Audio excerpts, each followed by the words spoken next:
Clint Eastwood and the Bikers, a lesson in respect. It was a warm afternoon in Carmel by the Sea, California, and the sun was setting over the horizon, casting long shadows across the quiet streets.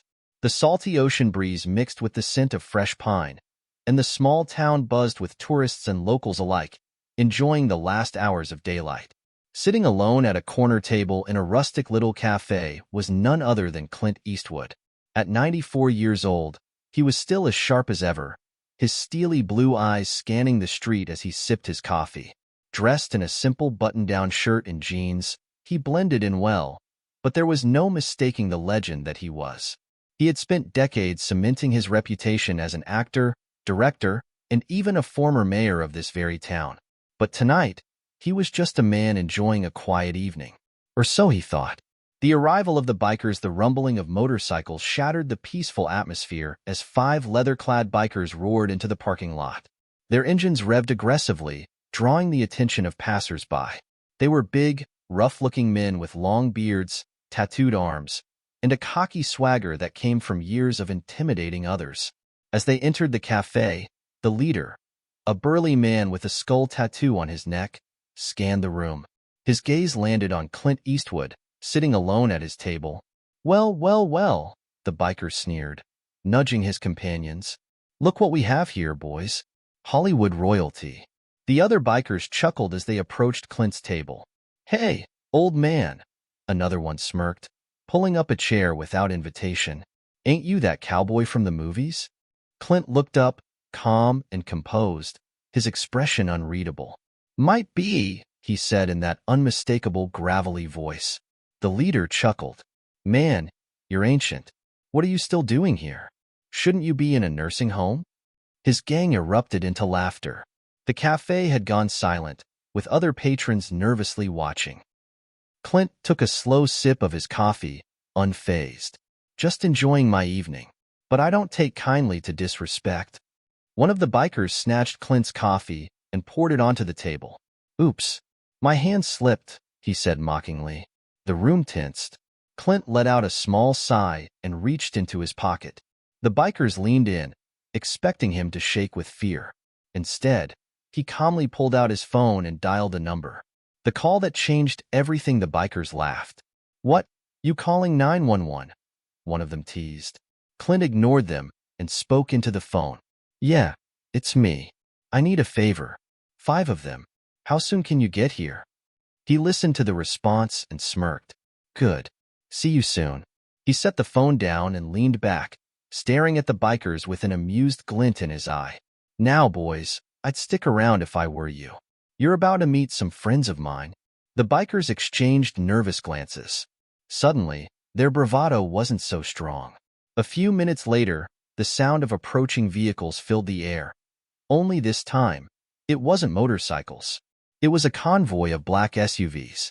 The cafe doors swung open, and in walked several men, dressed sharply in suits, their eyes scanning the room with military precision. They moved like predators, calm, controlled, and undeniably dangerous. The lead man, tall with salt and pepper hair, approached Clint and gave a respectful nod. "Mr. Eastwood, everything all right?" "Yeah," Clint replied, motioning toward the bikers. "These gentlemen here were just about to leave, but I think they might need some help finding the door." The bikers went pale. They had been in plenty of fights before, but they weren't stupid. These men weren't ordinary bodyguards. They were ex-military, special forces, Clint Eastwood's personal security detail, a team that had worked with him for years. The leader of the bikers swallowed hard.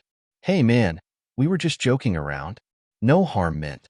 Clint stood up, slowly, and stared them down.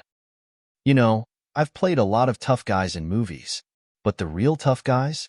They don't go around picking on old men. They carry themselves with respect. Maybe you boys should learn that." The leader nodded quickly. Yeah, we get it." One of the security men stepped forward. "How about we make sure you get on your bikes and ride out of here without causing any more trouble?" The bikers nodded vigorously, backing away as fast as they could. In seconds, they were outside, scrambling onto their motorcycles. Engines roared as they sped off, disappearing into the night, their arrogance replaced with sheer terror.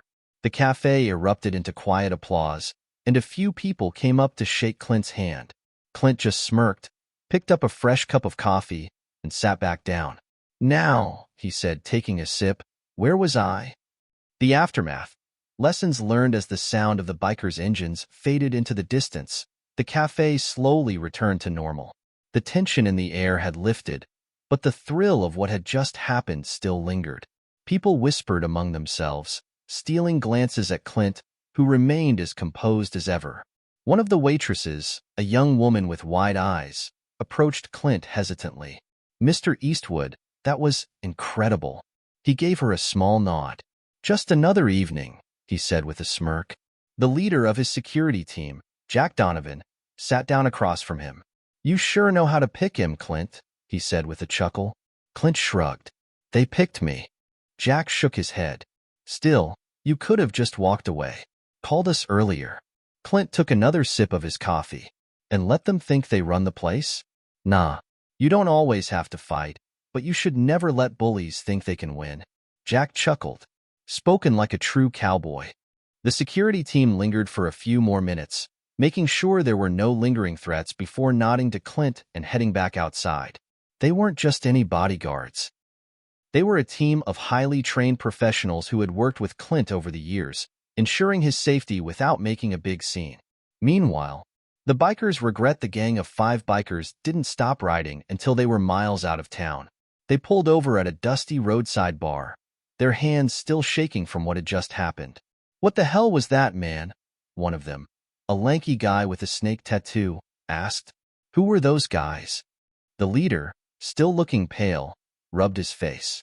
"I don't know, but I'm telling you, that was no ordinary old man. That was Clint freaking Eastwood." "Yeah, we know," another biker scoffed. "He's a movie star." "So what?" The leader shook his head. "You don't get it, do you? That guy's got connections. Military, law enforcement, politicians. Hell, he was the mayor of that town once. We got lucky he didn't have us arrested or worse." The bikers sat in silence for a while, staring at their drinks. They had spent years intimidating people, acting like they owned every place they walked into. But tonight, they had been put in their place by a 94-year-old man with nothing but a phone call. "Maybe we should, I dunno, send a message? Apologize?" one of them suggested. The leader scoffed, though the idea wasn't entirely crazy. "Nah, we just never show our faces in that town again." The others nodded in agreement. Back in Carmel as the evening wore on, Clint finished his coffee and left a generous tip on the table. As he stood to leave, a man in his late 40s approached him. He looked hesitant but determined. "Mr. Eastwood?" the man asked. Clint turned to him. "Yeah, I just wanted to say thank you. I was sitting in the back when those bikers came in. I didn't know what to do. I felt powerless. But you," he stopped, shaking his head. "You stood up to them without even lifting a finger." Clint studied the man for a moment before responding. "Son, it ain't about fists. It's about knowing when to stand your ground and how to do it the right way. Violence is a last resort. But confidence, control, and knowing who's got your back, that's what wins in the end." The man nodded, visibly moved. "That's a lesson I won't forget." Clint gave a small smile. "Good. Now, you take care." He stepped out into the cool night air, the ocean breeze rolling in. As he walked down the quiet street toward his truck, he chuckled to himself. Even at 94, some things never changed, and that suited him just fine. The final ride, Clint Eastwood walked to his old Ford pickup, parked beneath a street lamp that flickered slightly in the night breeze.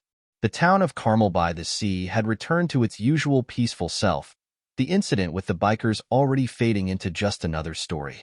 But Clint knew that stories had power, and tonight's lesson wouldn't be forgotten anytime soon.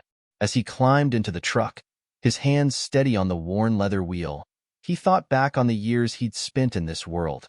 His triumphs, his mistakes, the people he had met, and the battles he had fought. Some were on screen, sure, but some were real. And in every single one, the key to winning had always been the same: patience, confidence, and knowing when to act. He turned the key, and the engine rumbled to life, a deep and steady growl. Just as he was about to pull away, a tap on his window made him pause. He rolled it down, and there stood Jack Donovan, his longtime friend and security lead. "You sure you don't want one of us following you home?" Jack asked with a smirk. Clint chuckled. "What? You think I can't handle myself?" Jack shook his head. "Not even a little. But humor me, old man." Clint exhaled through his nose, then gave a small nod. "Fine, but stay back. I don't need babysitting."